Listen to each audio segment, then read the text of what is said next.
අනිකුත් පින්වත් ස්වාමීන් වහන්සේ දෙපළට උතුම් වංගසාර සීල ආරක්ෂා කර ගනිමින් මේ ලැබෙන වස්තු මාසය පුරාවට අර්ථයෙන් ධර්මයෙන් අපේ අනුශාසනා කරන පාලිත මහත්මයා මහත්මිය මේ පවුලේ සියලු දෙනාම එකතු පහළ කරගෙන එතුමාගේ පූර්ණ අනුග්‍රහය යටතේ ඒ කටයුතු සිද්ධ කිරීම. පළමුව අපි පිරිස පංචශීලයේ පිළිපදවලා මේ කටයුතු වල සමාරම්භ සනිටුහන් කරන්නට ගෞරවනීය පින්වත් අපේ ලොකු ස්වාමීන් වහන්සේට මා ආරාධනා කර සිටිනවා.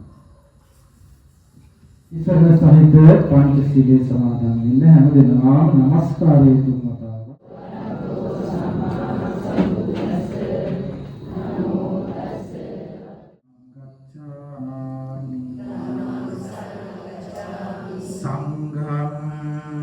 සරණං ගච්ඡාමි තුතියම්පි බුද්ධං සරදාමි රමණී සික්ඛාපදං සමාදියාමි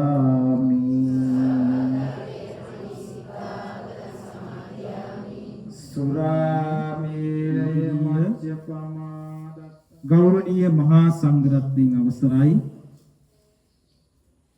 කුසලකාමී පින්වන්ත හිත් ඇති ශ්‍රී ධර්මාකර විහාරස්ථානයේ සතර පෙරුවේ අපේ නිමල් මහත්මයා හිරුකා මහත්මිය ප්‍රධාන වස්සාරාධනාව බලාපොරොත්තුවෙන් පින්වන්ත හැඟීමෙන් ඉන්න අපේ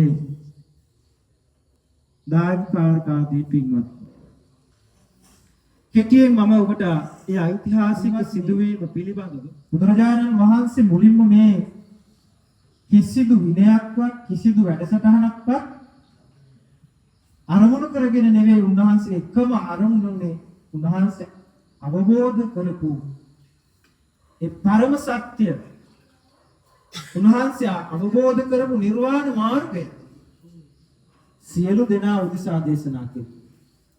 ඔබ දන්නවා පළවෙනි රහත් 69 උන්වහන්සේ සකස් කරලා මොකද්ද කිව්වේ? මොකද ඒ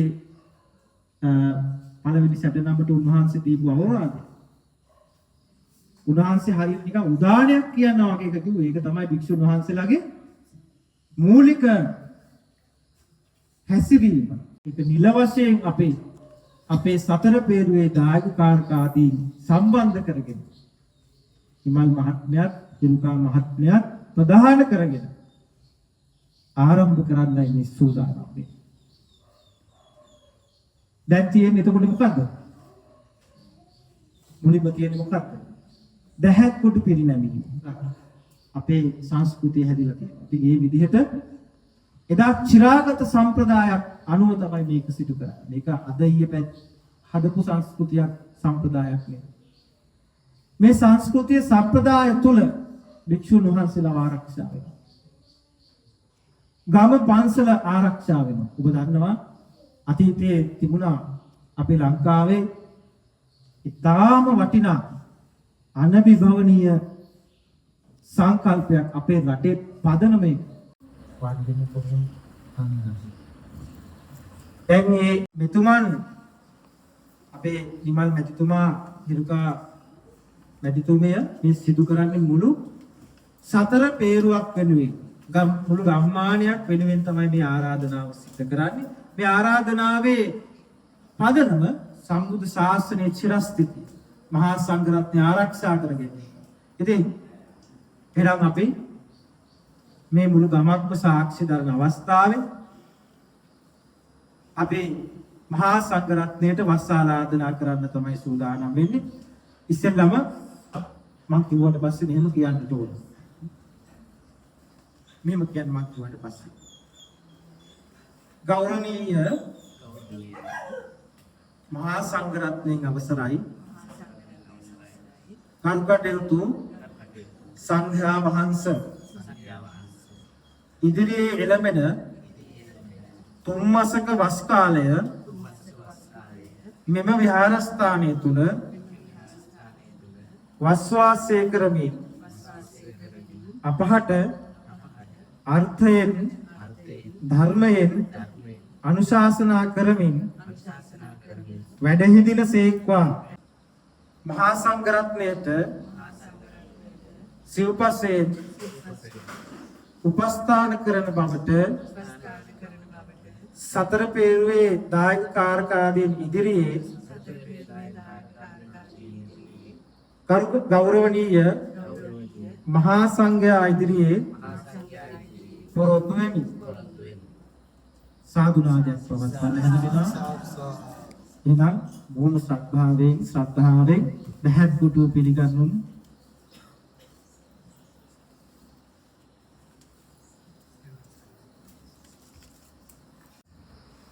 ඉතාලි බොහෝම එකයිදී.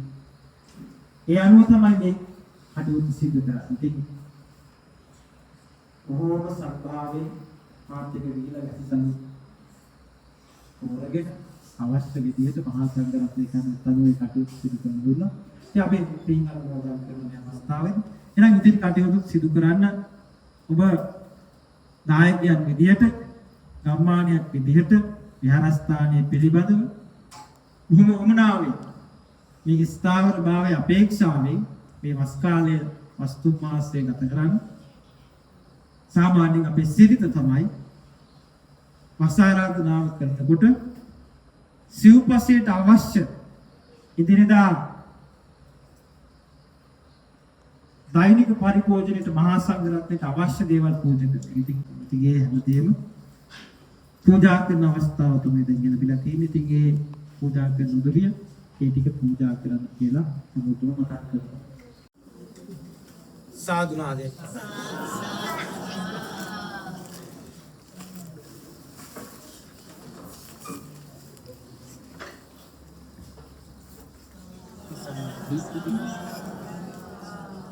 Mali aja ada kata mana? Aku juga.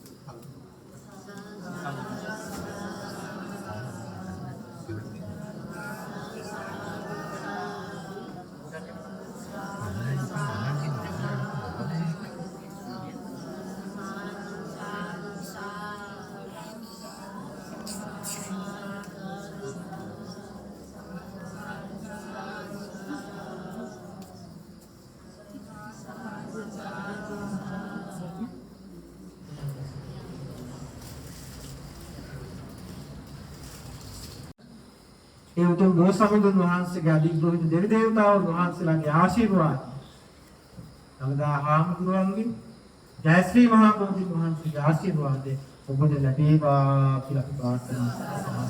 ඒ වශයෙන් එහෙනම් මේ ටික තමයි වස් ආරාධනා පිටකම කියන්නේ.